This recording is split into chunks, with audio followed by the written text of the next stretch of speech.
Amós capítulo 3. Todo mundo encontrou, não é isso? O texto diz o seguinte: Ouvi a palavra que o Senhor fala contra vós outros, filhos de Israel, contra toda a família que ele fez subir da terra do Egito, dizendo: De todas as famílias da terra, somente a vós outros vos escolhi. Portanto, eu vos punirei por todas as vossas iniquidades. Andarão dois juntos, se não houver entre eles acordo? Fugirá o leão no bosque, sem que tenha presa? Levantará o leãozinho no covil a sua voz, se nada tiver apanhado? Cairá a ave no laço em terra, se não houver armadilha para ela? Levantar-se-á o laço da terra, sem que tenha apanhado alguma coisa? Tocar-se-á a trombeta na cidade, sem que o povo se estremeça? Sucederá algum mal à cidade, sem que o Senhor tenha feito? Até aí. Oremos ao Senhor mais uma vez. Santo Deus e Pai, eu te peço a tua graça, Senhor, nesse momento. A tua iluminação, tanto para que eu consiga explicar, tanto para que os meus irmãos consigam entender aquilo que será ministrado acerca da tua palavra. Nós te pedimos a força e o poder do Espírito Santo, porque sem ti nada podemos fazer. Oramos assim em nome de Jesus. Amém. Bem, meus irmãos, Amós, como eu falei, é um livro considerado dos profetas menores, não porque ele foi menos importante, mas porque é um livro que tem uma menor quantidade de escrito. Se você for comparar com Isaías, Jeremias, você vai ver que são livros bem extensos. E aqui é um livro bem curtinho, lá na parte da Bíblia, né, dos profetas menores. Amós era um agricultor simples, acostumado, né, a plantar figos e cuidar de ovelhas, pastorear ovelhas.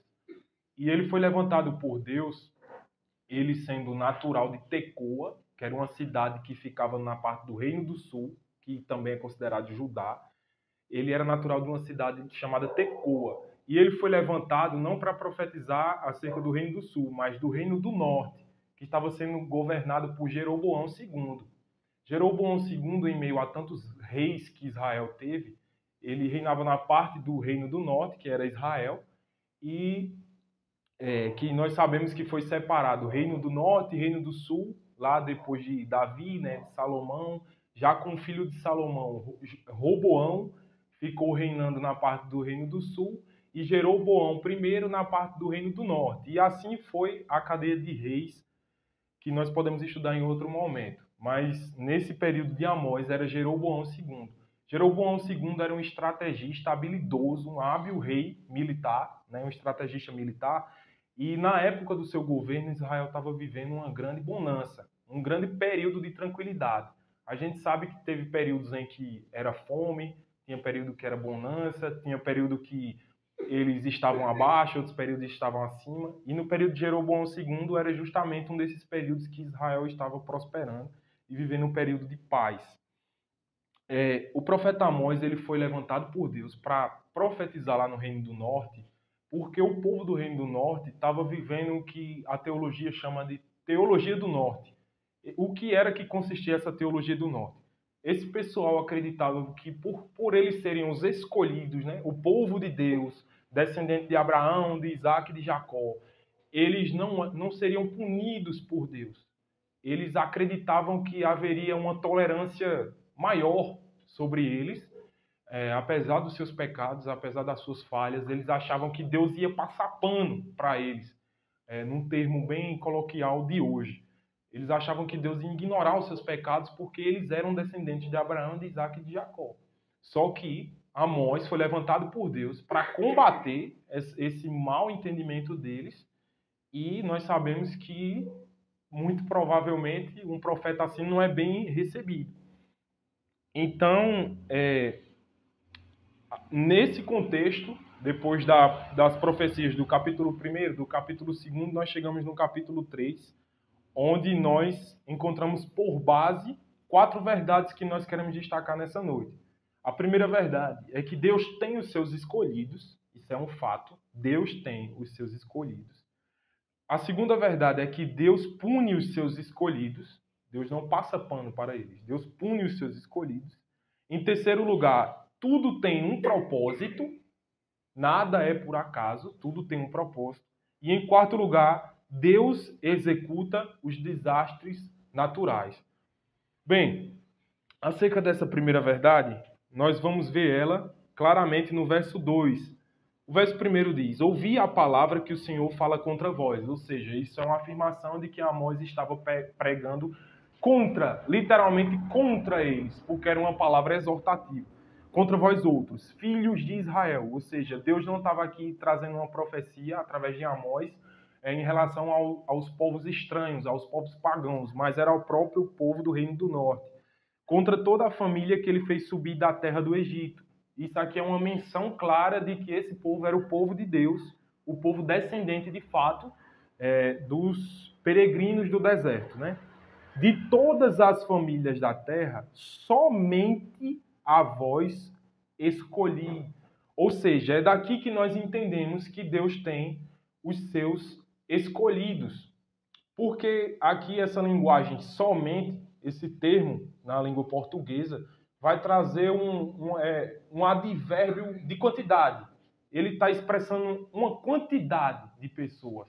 E somente vós outros, quando você vai olhar para o tamanho da população mundial na época, era um grupo seleto de pessoas. Israel, de fato, era uma nação em comparação a todas as outras nações que existiam.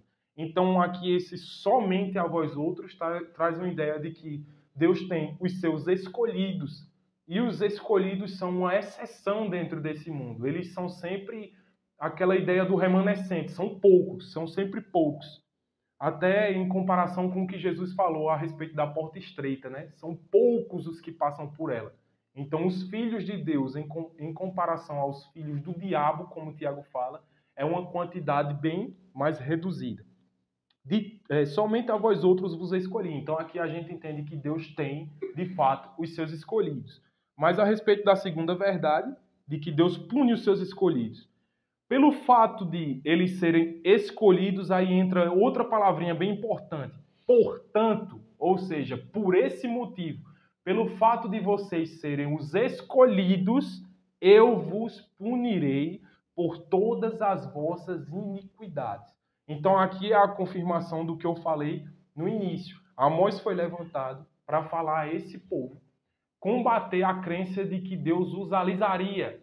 Aqui Amós está deixando claro que não é só que eles serão punidos como os outros, mas pelo fato deles serem escolhidos é que eles serão punidos, porque é a forma em que Deus disciplina os seus filhos. Então, você vai entender que a punição ou o castigo de Deus não é porque Deus seja mau ou impiedoso, mas é porque é a forma em que Deus disciplina os seus filhos. Então, nós entendemos que Deus tem os seus escolhidos e nós entendemos que por causa das iniquidades, por causa das transgressões dos seus escolhidos, é que Deus os pune. Agora nós entramos na terceira verdade, em que tudo tem um propósito, e é interessante a gente prestar atenção que Amós ele tinha uma estratégia de comunicação que é conhecida na teologia como a armadilha de Amós. Se você ouvir falar sobre a armadilha de Amós, é sobre isso aqui, que foi uma prática que Amós usou, que o profeta Natan já tinha usado lá, e vocês vão lembrar do pecado de Davi.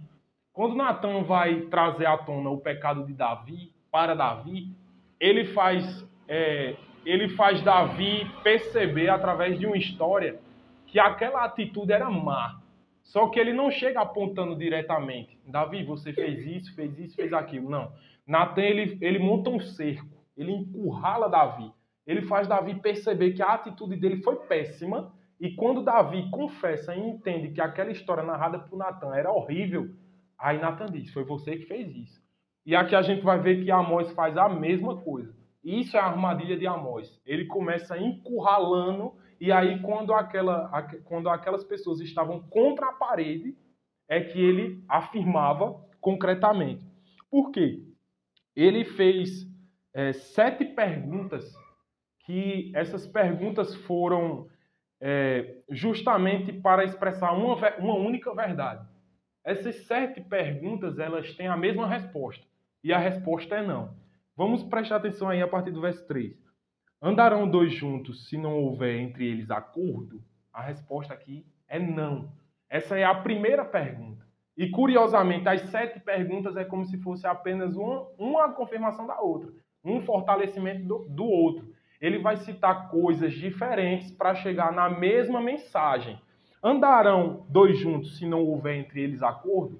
Quando ele vai falar isso, no que diz respeito ao acordo, ele está falando, por exemplo, que Deus andava em acordo com aquele povo porque houve uma aliança. Deus andava junto deles porque havia um acordo.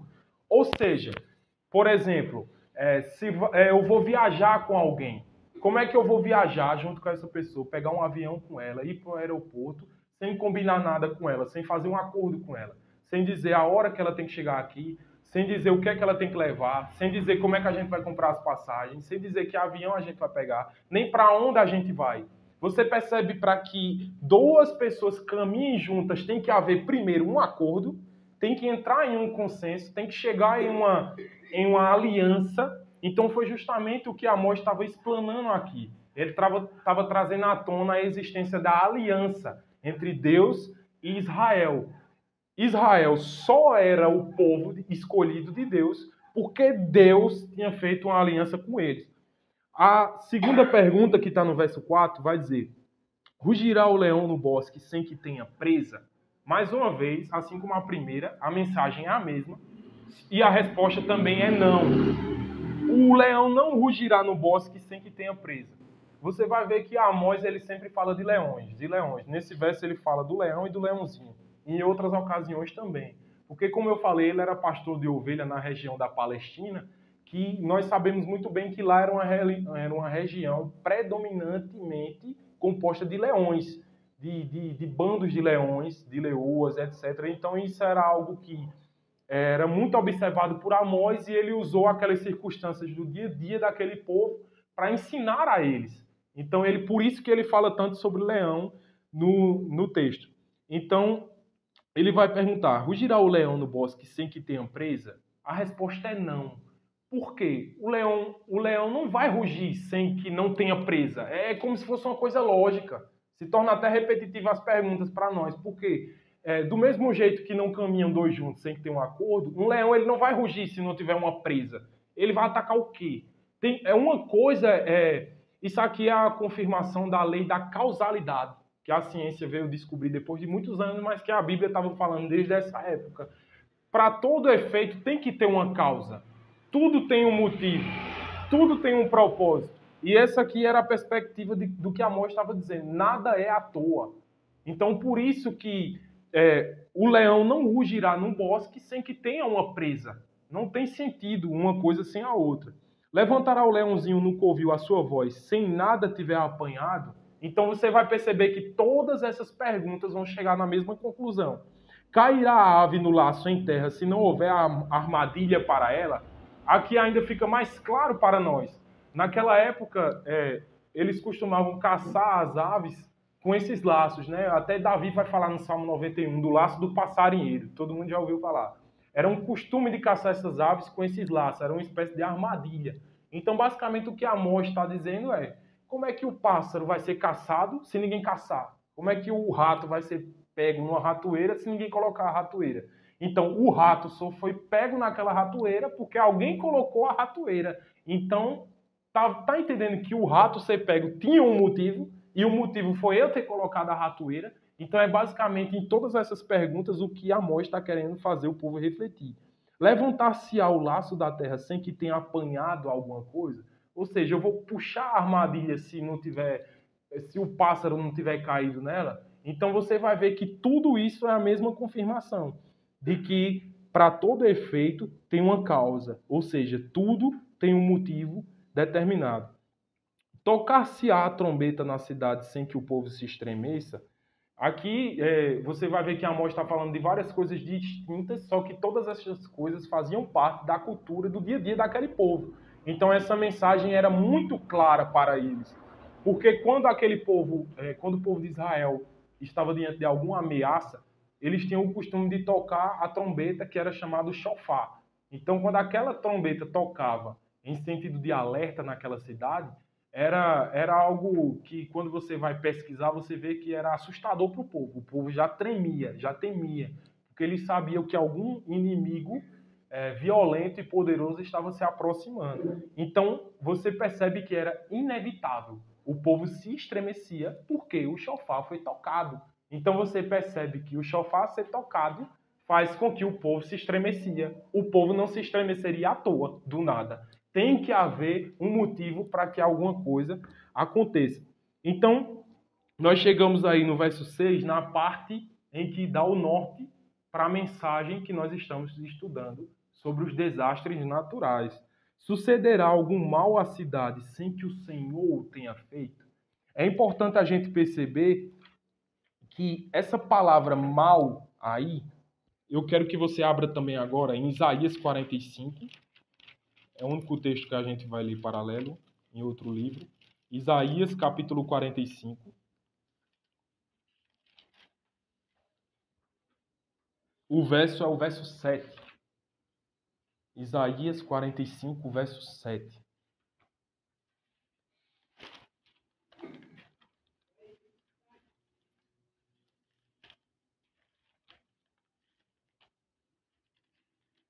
O texto de Amós, o verso 6 diz: sucederá algum mal à cidade. O texto de Isaías vai dizer: eu formo a luz e crio as trevas. Faço a paz e crio o mal. Aqui Isaías está dizendo, né? Deus está dizendo através de Isaías, eu crio o mal. Perceba como essa frase é estranha para a gente. Deus está dizendo que ele cria o mal. E lá em Amós ele diz: sucederá algum mal à cidade sem que Deus tenha feito? O detalhe importante que nós precisamos entender é que a palavra mal usada aqui era um termozinho em hebraico chamado ra, orar, R-A. E esse termo, essa palavra mal, não é no sentido de pecado, de mal moral, mas era justamente o mal no sentido de desastre, de calamidade. Então ele está falando de acontecimentos terrenos, físicos, ou seja, um tsunami, um furacão, um terremoto. Quando eles queriam falar sobre catástrofes, eles usavam essa palavra mal. Um mal aconteceu, um mal sucedeu. Então, esse é o sentido da palavra. Aqui, em hipótese nenhuma, nós podemos entender que Deus cria o pecado em nós. Não é esse mal que Deus está falando, o mal espiritual, o mal... Não. É o mal no sentido de desastres mesmo naturais. Então, aqui Deus está afirmando: eu sou o responsável, eu crio esse mal, ou seja, os desastres naturais. E é justamente sobre isso que Amós está falando. Sucederá algum mal à cidade sem que o Senhor tenha feito? Vocês lembram que a resposta de todas essas perguntas era o quê? Não. Então, não sucede nenhum mal físico à cidade, a estado, à região, ao país, ao planeta, ao universo, sem que Deus não só tenha permitido, mas sem que ele seja o autor daquilo ali. Foi ele que determinou que aquilo acontecesse e é ele quem está fazendo. Então, muitas pessoas têm dificuldade de entender quando pelo contrário, quando alguma coisa ruim acontece no mundo, a gente pensa: onde é que está Deus? Eu vi muitas pessoas perguntando ao reverendo Augusto Nicodemos no YouTube, no podcast de Vilela, onde é que está Deus na época da enchente do Rio Grande do Sul? Ele diz: Deus está onde ele sempre está. E pelo contrário, é ele que está fazendo isso. E isso choca as pessoas.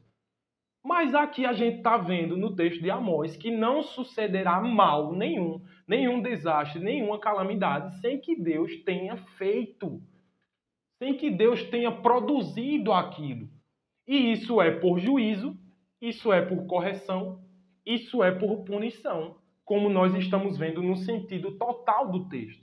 Quando você vê o título desse texto, ele está dizendo: o castigo contra a maldade de Israel.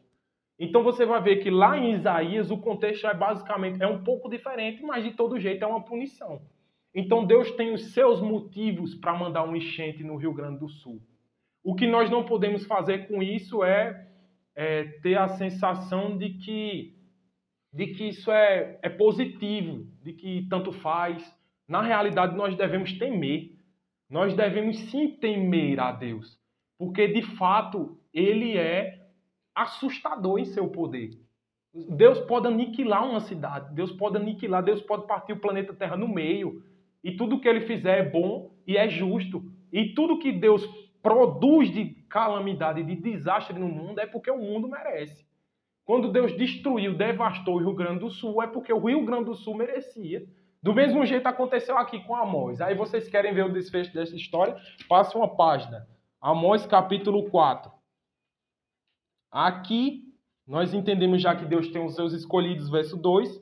Nós já entendemos que Deus pune os seus escolhidos por causa dos seus pecados, também no verso 2. Nós entendemos que tudo tem um propósito, do verso 3 a 6. E agora nós vamos entender que Deus executa os desastres mundiais. Aí no verso 4, preste atenção no verso 6. 4, 6 diz: Também vos deixei de dentes limpos em todas as vossas cidades, e com falta de pão em todos os vossos lugares. Contudo, não vos convertestes a mim, disse o Senhor. Nesse verso 6, nós estamos vendo que aquele aviso de Amós resultou no cumprimento do que Deus disse que faria. Sucederá algum mal à cidade sem que Deus tenha feito? Não. E aqui nós estamos vendo o cumprimento disso. Deus derramou fome, segundo o verso 6. Lá, Deus derramou... Amós chega a falar que as pessoas ficaram de dentes limpos. Isso é uma linguagem simbólica para expressar o tamanho da fome que devastou aquele lugar. Nós vamos ver no verso 7 o seguinte: além disso, ou seja, além da fome, retive de vós a chuva 3 meses ainda antes da ceifa. Ou seja, além da fome derramada no lugar, Deus segurou a chuva, ou seja, além da fome, a seca. Então aqui nós estamos vendo duas coisas que podem devastar um lugar, que foram não só permitidas, elas foram causadas, elas foram determinadas e executadas por Deus. A terceira coisa, destruição de plantações, o verso 9. Feri-vos com o crestamento e a ferrugem, a multidão das vossas hortas e das vossas vinhas e das vossas figueiras e das vossas oliveiras devorou o gafanhoto. Contudo, não vos convertestes a mim, disse o Senhor. Aqui nós estamos vendo progressivamente que Deus vai como se Deus estivesse apertando o povo e o coração duro deles ainda não produzia arrependimento. Mas o foco nosso hoje não é o arrependimento do povo, mas sim a produção dos desastres naturais. Não é só aquela ideia que a gente sempre teve. Teve um furacão nos Estados Unidos, Deus está permitindo, como se ele fosse um telespectador, sentado no trono, assistindo. Não, Deus é o executor disso. Quando nós vemos um desastre natural, é porque Deus está fazendo isso. Quando você olha para esse papel, você vai ver uma série de coisas catastróficas que Deus fez, como abrir o chão e engolir pessoas, derramar fogo do céu, fulminar pessoas. Isso são desastres gigantescos. Então, aqui nós estamos vendo a fome, a seca e a destruição de plantações. Nós também vamos ver a peste, no verso 10. Enviei a peste contra vós, enviei a peste contra vós outros, à maneira do Egito. Os vossos jovens matei-os à espada, e os vossos cavalos deixei-os levar presos. E o mau cheiro dos vossos arraiais fiz subir aos vossos narizes. Então aqui a gente vai ver que houve uma destruição tão grande que os cadáveres estavam expostos naquele lugar. E quem foi que fez isso? Foi Deus. Deus não assistiu isso. Não foi o diabo que passou, como as pessoas pensam que o diabo está por aí, como se fosse um ser autônomo, e nós vamos ver isso mais para frente em um dos nossos devocionais aqui dentro desse tema. A ação do diabo, que só vai até onde Deus não permite, onde Deus manda ele ir, onde Deus decreta que ele vá. Então, não é o diabo que está produzindo isso aqui. Nós estamos vendo que eu crio o mal. Eu quem? Deus. É Deus quem derrama esses desastres naturais sobre o mundo. Então, aqui a gente está vendo um cenário assustador. Isso aqui é um livro, mas se fosse um filme, vá tentando imaginar na sua cabeça um lugar onde as pessoas estavam de dente limpo, porque não tinha nada para comer, seca, nada, uma gota d'água não caía do céu. Quando aqui a gente ficou numa época de racionamento, que só tinha água no domingo, quando eu era pequeno, para mim aquilo ali era mesmo que matar, era o caos para mim, só ter água no domingo. Esse povo não tinha água, estava em plena seca, estava com fome, suas plantações destruídas, ou seja, todas as fontes de mantimentos de comida e de bebida, porque ele fala de horta e fala de vinho, ou seja, não tinha comida e não tinha bebida. Além disso, a questão também essa maneira caótica em que Deus derramou a peste contra eles. E aqui tem uma comparação, como eu fiz no Egito. E a gente sabe bem o que foi que aconteceu no Egito. Então aqui o cenário era tão terrível que havia cadáveres fazendo aquela cidade feder de forma podre. E em último lugar, a morte fulminante através do fogo. No verso 11, subverti alguns dentre vós, como Deus subverteu a Sodoma e Gomorra. Vocês lembram bem o que aconteceu em Sodoma e Gomorra? Choveu fogo do céu. Então olha que cenário caótico mesmo, violento, que aconteceu nesse lugar. E vós fostes como um tição arrebatado da fogueira, ou seja, Deus derramou fogo contra esse povo, e o resultado disso é que eles não se converteram ao Senhor. Só que com os exemplos do que aconteceu no capítulo 4, do que havia sido alertado no capítulo 3, e do que também foi falado por Isaías e por tantos outros, Jeremias falou sobre isso lá em Lamentações, há menções sobre isso em Provérbios, Davi falou sobre essas coisas, sobre o poder desastroso de Deus no mundo, e muitas vezes isso passa desapercebido diante dos nossos olhos. Mas nós, através desses textos, nós chegamos numa verdade de que nós, por sermos escolhidos, como no caso aqui é sobre Israel, mas nós sabemos que hoje a igreja é a Israel de Deus. O povo de Deus é a igreja. Então, o princípio que feria Israel, fere a gente também. Não é porque nós somos cristãos que nós seremos menos punidos. Pelo contrário, a nossa responsabilidade ainda é maior. Então, é como ver um filho, um pai e um filho. O pai ele vai castigar com vara o filho dele. Ele não vai castigar o filho de outra pessoa. Então, é por isso que Asaf olhou para o ímpio, lá no Salmo 73, e viu que a vida do ímpio era aparentemente melhor que a dele, porque ele esqueceu que ele era filho de Deus. E o filho é quem Deus vai disciplinar de fato. É o filho em que a Bíblia vai ter esse princípio sempre. A quem muito é dado, muito é cobrado. E a gente foi dado muito. A gente foi dado a salvação. Então, muito será cobrado de nós. A nossa santificação ela não é uma opção. Ela é a única alternativa que nós temos. É sermos todos os dias cada vez mais santos e parecidos com Cristo. Porque se nós brincarmos com Deus e nós andarmos no pecado, Deus tem o poder de nos devastar, de nos destruir. Seja individualmente, seja uma família, seja uma igreja, seja uma cidade, seja um país, seja um universo. Nada para Deus é nada nesse universo. Porque Ele foi o ser que criou todas as coisas e Ele tem poder sobre a natureza, sim. Então, a primeira aplicação que eu queria deixar nessa noite é de que a igreja não está isenta de punição. Pelo contrário, a punição é a maneira em que Deus corrige a igreja. A segunda verdade é que tudo em nossa vida foi planejado. Tudo tem um motivo. Nada é por acaso. E eu estudando hoje, eu ria sozinho, lendo assim, o quanto a gente foi doutrinado errado. Ah, fulano caiu ali, bateu a cabeça, morreu. Deus permitiu. Não, Deus não permitiu. Deus determinou que ele caísse, batesse a cabeça e morresse.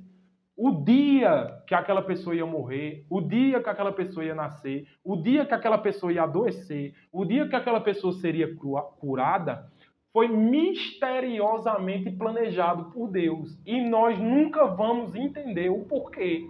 Porque a gente leu no começo. Isso não tem sentido para nós, porque nós somos pecadores.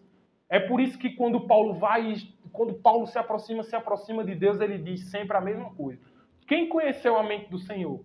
É como se o maior apóstolo da história, o maior cristão depois de Jesus Cristo, estivesse dizendo que ele jamais conseguiria entender a grandiosidade da mente de Deus. Que dirá nós, não é verdade? Como é que a gente vai entender que nós temos escolhas livres, como, por exemplo, um bêbado, ele decide ir lá e beber, cair, bate a cabeça e morre. como a gente vai entender que isso foi determinado por Deus? Se ele escolheu livremente fazer aquilo. Então, lembra do texto que a gente leu na folhinha? São duas verdades que caminham juntas.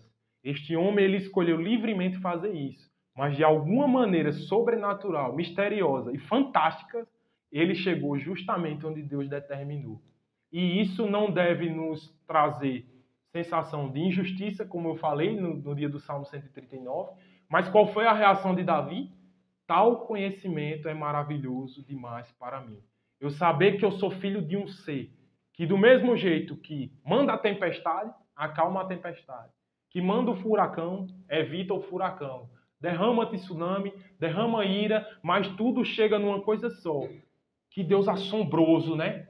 Mas essa assombrosidade, esse poder pavoroso, ele derramou em Cristo, no nosso lugar. Então, quando a gente entende o poder de Deus sobre o que as pessoas chamam de mãe natureza, a gente diz, imagina o que Cristo sentiu. De ter caído sobre ele toda a ira desse Deus. Uma ira que deveria ter caído em cima de nós. Então é por isso que aquele homem, que apesar de ser homem, era Deus, sofreu tanto a ponto de chorar sangue, né? De suar sangue. Porque o medo dele foi gigantesco. A sensação de abandono do Pai. Desse Pai que é tão poderoso. Então, essa verdade, para que nós possamos concluir, onde nós já estudamos que Deus conhece todas as coisas, pode todas as coisas, está em todo lugar, e que Deus tem total controle e determinou e executa cada desastre da natureza, é que nós estamos caminhando para a nossa próxima devocional, onde nós vamos caminhar por esse assunto da soberania e do grandioso poder de Deus. E eu tenho certeza que em cada uma dessas reuniões, quando nós chegarmos ao fim, o nosso conhecimento de Deus vai fazer com que a gente tema Ele de forma diferente. Que a gente diga, meu Deus, que extraordinário. Um Deus tão poderoso me escolheu sem eu fazer nada para merecer isso. Simplesmente porque assim Ele quis. E se em algum momento bater essa dúvida no nosso coração do porquê eu e não porquê o outro, ou do porquê eu estou passando por isso, e não porque minha vida está melhor, e não porque minha vida está pior, se contente com uma coisa. Deus determinou todas as coisas. Apesar do nosso pobre entendimento, apesar da fraqueza da nossa mente. Deus determinou o que vai acontecer na minha noite de sono de hoje. Deus determinou o que é que eu vou trabalhar daqui para frente. Deus determinou quantos filhos eu vou ter. Deus determinou o dia da minha morte, porque Deus determinou todas as coisas. E essa verdade não nos deve deixar ansiosos, mas certos de que somos filhos do ser mais poderoso do universo. Eu gostaria de encerrar esse momento. Queria pedir a Painha para fazer essa oração encerrando. E qualquer dúvida que surgir por esses assuntos, nós vamos ter total prazer de poder ajudar uns aos outros a entender que, no fim das contas, somente Deus merece toda a glória. Amém? Amém.